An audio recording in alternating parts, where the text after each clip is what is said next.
Muy buenos días, ¿cómo estás? Katy Fernández te saluda. Es lindo saber que estás ahí, que estamos juntos nuevamente para abrir la carta de amor de nuestro Dios Creador. Te invito a que traigas tu Biblia y también a que oremos antes de abrirla. Amado Padre Celestial, gracias por este nuevo día que nos estás regalando.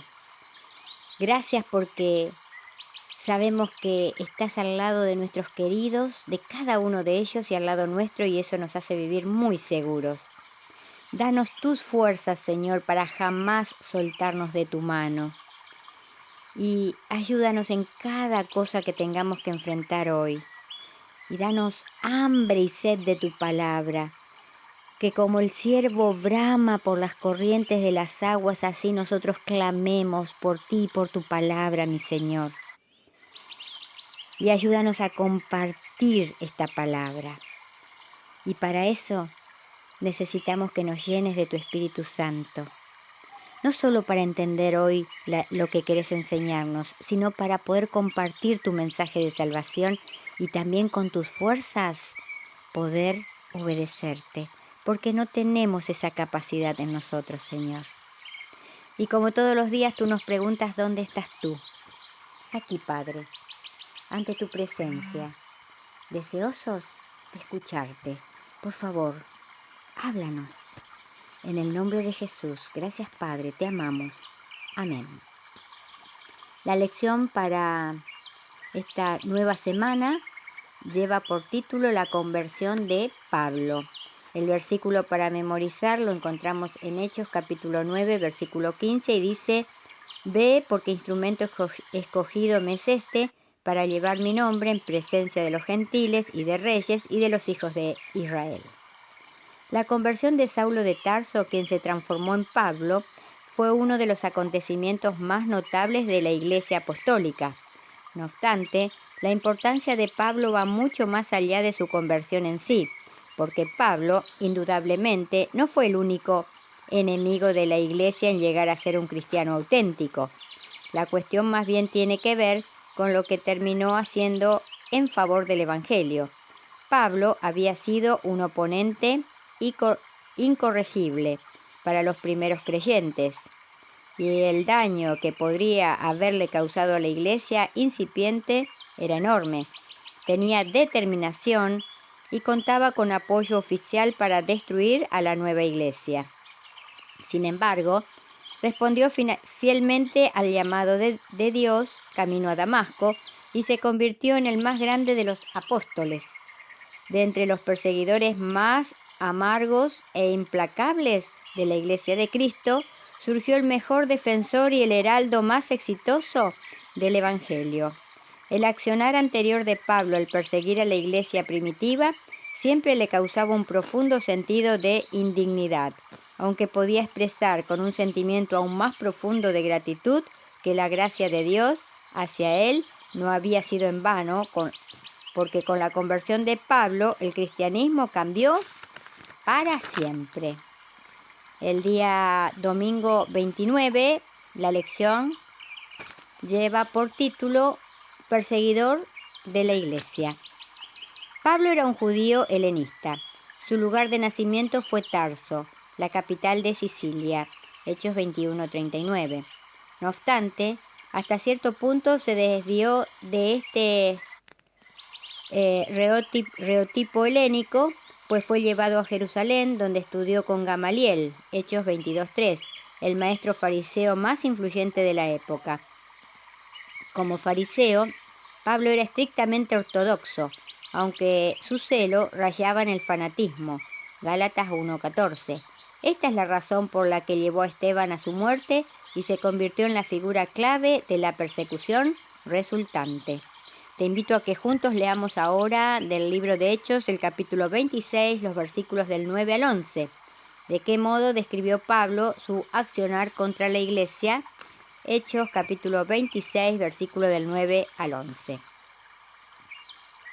Yo ciertamente había creído mi deber hacer muchas cosas contra el nombre de Jesús de Nazaret, lo cual también hice en Jerusalén. Yo encerré en cárceles a muchos de los santos habiendo recibido poderes de los principales sacerdotes. Y cuando los mataron, yo di mi voto. Y muchas veces, castigándolos en todas las sinagogas, los forcé a blasfemar. Y enfurecido sobremanera contra ellos, los perseguí hasta en las ciudades extranjeras. Pablo dice en otra parte que el Evangelio era una piedra de tropiezo para los judíos. 1 Corintios 1:23. Además del hecho de que Jesús no encajaba en las expectativas judías tradicionales de un Mesías regio, de ninguna manera podía aceptar la idea de que él, el que había muerto en una cruz, podría ser el Mesías de Dios. Porque la Escritura dice que cualquiera que sea colgado está bajo maldición de Dios, Deuteronomio 21:23. Por lo tanto, para los judíos, la crucifixión era en sí una contradicción grotesca, la evidencia más clara de que las afirmaciones de la Iglesia acerca de Jesús eran falsas. Hechos capítulo 9, versículo 1 y 2 muestran a Saulo de Tarso actuando contra los creyentes. Damasco era una ciudad importante que estaba a 220 kilómetros al norte de Jerusalén y tenía una numerosa población judía. Los judíos vivían fuera de Judea y estaban organizados en una especie de red cuya sede estaba en Jerusalén, el Sanedrín, y las sinagogas funcionaban como centros de apoyo para las comunidades locales.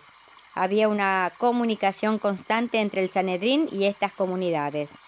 A través de cartas normalmente llevadas por un shalia, que es el enviado, del hebreo shala, enviar. Un shaliat era un agente oficial nombrado por el Sanedrín para realizar varias funciones religiosas. Cuando Pablo le pidió al sumo sacerdote, el presidente del Sanedrín, que le diera cartas dirigidas a las sinagogas de Damasco, se convirtió en shalia, con autoridad para arrestar a cualquier seguidor de Jesús y llevarlo a Jerusalén. En griego, el equivalente a shalia es apóstolos, término del que deriva la palabra apóstol. Por lo tanto, antes de ser un apóstol de Jesucristo, Pablo era un apóstol del Sanedrín. ¿Cuándo fue la última vez que demostraste celo por algo a favor o en contra y más tarde cambiaste de opinión? ¿Qué lecciones aprendiste de esta experiencia? Ahora pasamos a la meditación de hoy, que lleva por título Personas difíciles de amar. Y Juan estaba vestido de pelo de camello y tenía un cinto de cuero alrededor de su lomo, y su comida eran langostas y miel silvestre. Mateo 3:4. Somos diferentes de otras personas. No solo nuestras huellas digitales y nuestro ADN, también nuestras costumbres, nuestras prácticas, nuestras preferencias y nuestros gustos lo son. Y la diferencia todavía es mayor cuando somos de otra cultura. Juan el Bautista nos causaría una impresión muy extraña en la actualidad. Su forma de vestir, su manera de hablar, su cabello nazareo, su forma de alimentarse y muchas otras características podrían hacerlo ver inaceptable, diferente, difícil de amar. A veces encontramos personas raras en la vida, individuos que complican nuestro mundo y que son difíciles de amar. Otros, por sus defectos de carácter, nos desagradan, son como un aguijón y espina que con solo tocarlos nos hieren. ¿Deseas que el mundo cambie para sentirte seguro? ¿Quisieras que cambiaran todas esas personas raras para poder amarlas? Es imposible. La solución es que Dios te cambie a ti para que aprendas el arte de amar a los que son diferentes. No son los demás los que deben cambiar, debes cambiar tú por el bien del mundo.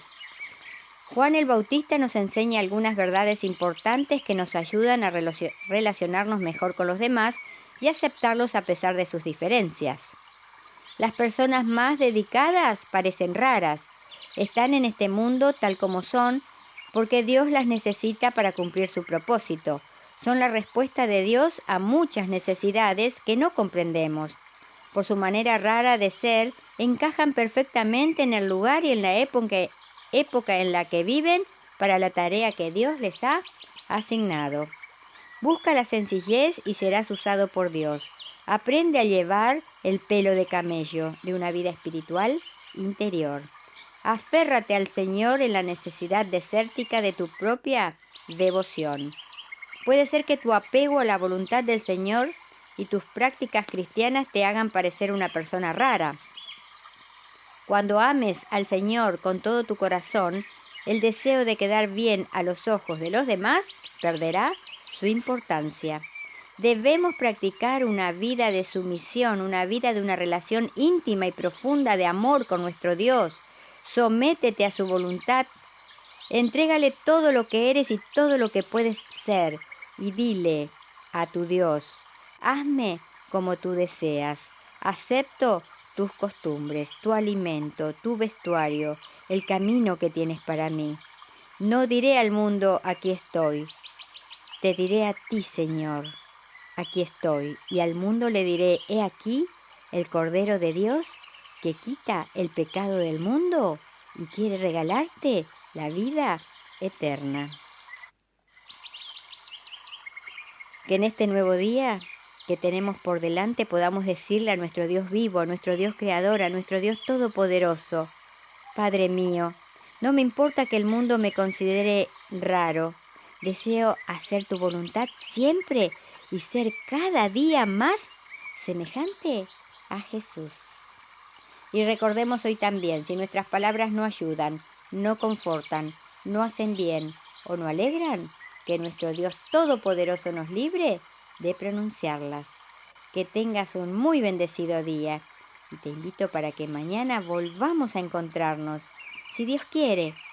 Y gracias, de verdad, muchas gracias, porque estás ahí acompañándome.